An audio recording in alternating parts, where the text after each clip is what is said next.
The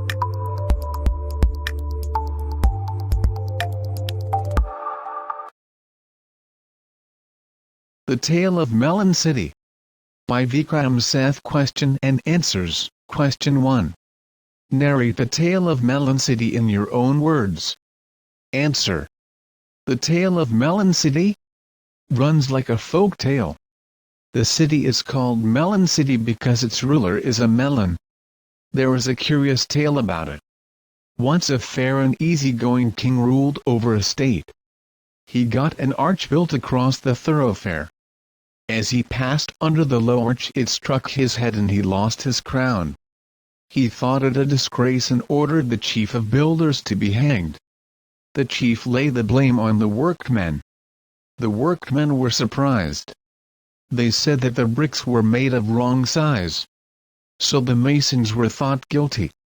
The masons shifted the blame on the architect. The architect put the blame at the king's door as he amended his original plan. The king sought a wise man as counsel. He held the arch guilty and ordered it to be hanged. A counselor objected to it as it had touched the king's head. The people became restless. They wanted to see someone hanging. Only the king's head could fit the noose. So he was hanged. It was now announced that the next man who passed the city gate would choose the king. An idiot happened to pass the city gate. He suggested a melon. The ministers crowned a melon and placed their melon king reverently at the throne. Question 2. What impression would you form of a state where the king was just and placid? Answer. A state where the king was just and placid enjoyed peace, liberty and justice. The king was titular and symbolic. The citizens enjoyed freedom of all kinds. The real governance of the country was in the hands of the citizens. In the poem The Tale of a Melon City, the king had to be hanged as the citizens ultimately wanted someone to be hung. The king could not defend himself. Even though the wisest man gave the verdict that the arch was the real culprit, but the citizens wanted someone to be hanged. Ultimately, the king was hanged. This shows that in such a state where the king was just and placid, the citizens influenced the fate of a king. Question 3. How, according to you, can peace and liberty be maintained in a state? Answer. Answers vary with person's own opinion. Peace and liberty can be maintained in a state by good governance. Whatever is well administered is most fruitful for the citizens as well as rulers. There should be a happy balance between state interference and citizens' rights. Narrow consideration based on religion, region, caste, etc. should be discouraged because these are a potent threat to internal security.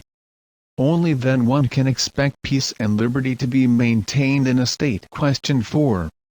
Suggest a few instances in the poem which highlight humor and irony. Answer. The poem is full of humor and irony. The decision of the king to hang the chief of the builders for constructing a low arch when his crown struck against it evokes laughter among the readers. It is an example of humor. The way the king got convinced that actually the laborers who constructed the arch were responsible is also humorous. The king wanted to hang the laborers, but the laborers were able to defend themselves. This situation is humorous as it evokes laughter among the readers and ironic as the readers find that the laborers are able to shift the responsibility to the architect. Ironically, the architect is able to shift the responsibility to the king himself. The selection of the wisest man who would give the verdict as to who is the real culprit evokes laughter and is, therefore, humorous. The old man ultimately blamed the arch and declared that the arch must be hanged. Ironically, one of the ministers pointed out that the gathering wanted a man to be hanged. As the noose fitted the king's neck, so, he was hanged. The choice of a successor is humorous as an idiot is consulted in selecting the successor.